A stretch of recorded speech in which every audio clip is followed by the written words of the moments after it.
मोटो G52, मोटो G71 दोनों ही smartphone AMOLED display के साथ में आते हैं, लेकिन फिर भी मोटो G52 की जो चिन है वो बहुत ही छोटी, बहुत ही थिन है। लेकिन ऐसा कैसे हो गया? पता है क्यों? क्योंकि मोटो G52 के अंदर आपको POLED डिस्प्ले मिल जाता है। सो OLED, AMOLED, POLED का नाम सुन के सर चकरा तो नहीं रहा? आई नो आप में से कुछ पब्लिक तो सर खुजला ही रही होगी। सर खुजलाने से कुछ नहीं होगा, लेकिन ये वीडियो देखने से बहुत कुछ हो जाएगा। एक काम करो, सब कुछ दिमाग से निकाल दो।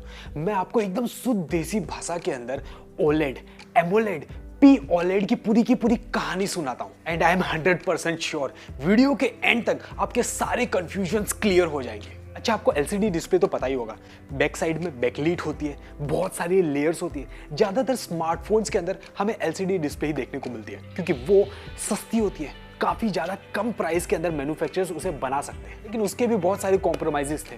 उसके बाद में बहुत ज़्यादा रिसर्च हुआ और फिर आविष्कार हुआ OLED का। OLED आने से बहुत सारी चीज़ें चेंज हो गई। स्मार्टफोन्स हल्के बनने लगे, थिन बनने लगे। अभी OLED क्या है वो भी पता करते हैं। एक टाइप की ऑर्गेनिक मॉलिक्यूल की एक लेयर है जहाँ पे जो पिक्सल्स होते हैं ना वो लाइट प्रोड्यूस कर पाते हैं। इसके अंदर बैक में लाइट की कोई ज़रूरत नहीं पड़ती। इंडिविजुअल पिक्सल्स ही लाइट प्रोड्यूस कर पाते हैं जब उनमें करंट पास किया जाता है। ये जो लाइट होती है ना, ये एक और RGB लेयर से गुजरती है जिसकी वजह से 3 कलर्स प्रोड्यूस होते हैं जो कि एक पिक्चर प्रोड्यूस कर पाते हैं। लेकिन OLED की भी खुद की बहुत सारी प्रॉब्लम्स थी। वहाँ पे फ्लो ऑफ करंट पे कंट्रोल नहीं था, वहाँ पे स्टेबिलिटी नहीं थी, तो इसका कुछ समाधान तो करना ही था। और इसीलिए वहाँ पे TFT की एक और लेयर लगाई गई, थिन फिल्म ट्रांजिस्टर। साथ में स्टोरेज कैपेसिटर भी लगाए गए ताकि करंट का जो फ्लो है उसे कंट्रोल किया जा सके और इंडिविजुअल पिक्सल को ऑन या फिर ऑफ किया जा सके। बस यही बन गया एक AMOLED display. In short, AMOLED display OLED में से ही निकला है। एमोलेड डिस्प्ले एक टाइप का OLED डिस्प्ले ही है, या फिर आप लोग ये कह सकते हो कि OLED डिस्प्ले में थोड़ा सा इवोल्यूशन हुआ, थोड़ी सी क्रांति आई और उसके बाद में एमोलेड डिस्प्ले बना जो हम लोग आज के टाइम पे यूज करते हैं। सो इन शॉर्ट 21st सेंचुरी के अंदर अगर आप लोग कहीं पे भी पढ़ रहे हो कि इस फोन के अंदर OLED डिस्प्ले है तो समझ जाइए कि वो एक एमोलेड डिस्प्ले ही है। आज के टाइम पे एक्टिव मैट्रिक्स यानी कि एमोलेड ही यूज किया जाता है। यस दोस्तों, मोटो G71 के अंदर हमें एमोलेड डिस्प्ले मिल जाता है। बहुत ही वाइब्रेंट कलर्स ये प्रोड्यूस कर पाता है और काफी रिच एक्सपीरियंस ये प्रोवाइड कर पाता है। लेकिन एमोलेड डिस्प्ले जो होता है वहां पे ग्लास यूज किया जाता है और इसी वजह से एक हद तक ही इसकी जो चिन है, इसके जो बेजल्स है वो पतली किए जा सकते हैं क्योंकि ग्लास होने की वजह से एकदम बॉर्डर तक पिक्सल्स या फिर डिस्प्ले नहीं पहुंच पाते। सो इसका कुछ सॉल्यूशन तो निकालना था। प्लस फोल्डेबल डिस्प्ले वाले जो फोन्स बनने वाले हैं इन फ्यूचर, उसका क्या? क्योंकि एमोलेड के अंदर ग्लास यूज किया जाता है तो फोल्डेबल डिस्प्ले कैसे बन सकते हैं? तो इसका कुछ सॉल्यूशन तो ढूंढना था। फिर एक आइडिया आया, क्यों ना ग्लास हटा के प्लास्टिक लगा दिया जाए। प्लास्टिक को हम लोग मोड़ भी सकते हैं।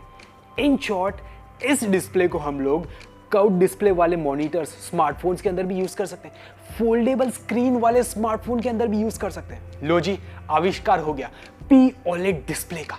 P से आप लोग प्लास्टिक भी कह लो या फिर पॉलीमर भी कह लो। और इसी वजह से मोटो G71 के अंदर आपको एमोलेड डिस्प्ले मिल जाता है, लेकिन क्योंकि वहां पे आपको ग्लास यूज किया गया है इस वजह से जो चिन है वो एकदम बॉर्डर तक नहीं पहुंच पाते।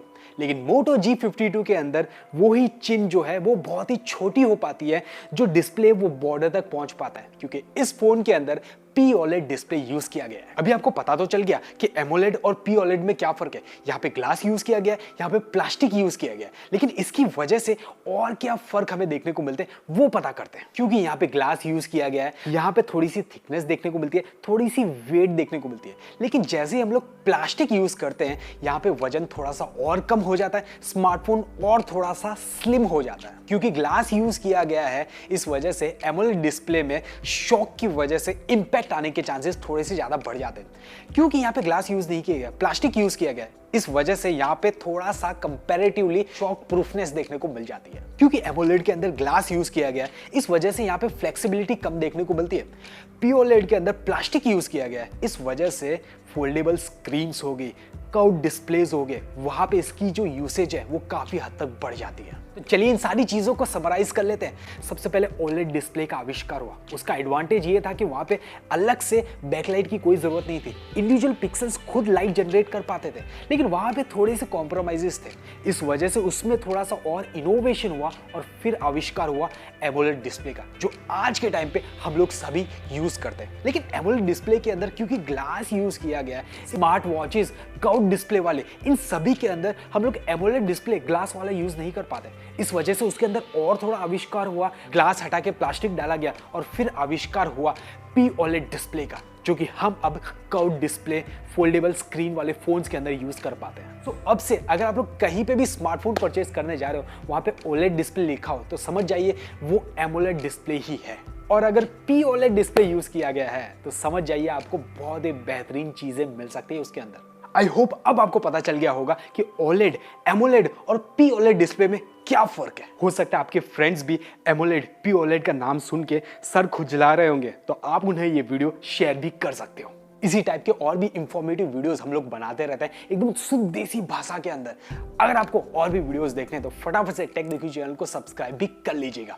So question of the day please हमें नीचे कमेंट में बताइए, आपके हाथ में फिलहाल जो स्मार्टफोन है उसके अंदर कौन सा display, IPS display, AMOLED display, P OLED display या फिर कोई और डिस्प्ले, हमें नीचे कमेंट में जरूर बताया। इसके अलावा बहुत मेहनत से आप सभी के लिए कुछ वीडियोस बनाए, जाके चेकआउट कर लीजिए। मिलता हूं नेक्स्ट वीडियो में, तब तक के लिए tata bye bye. This is Vivek signing of.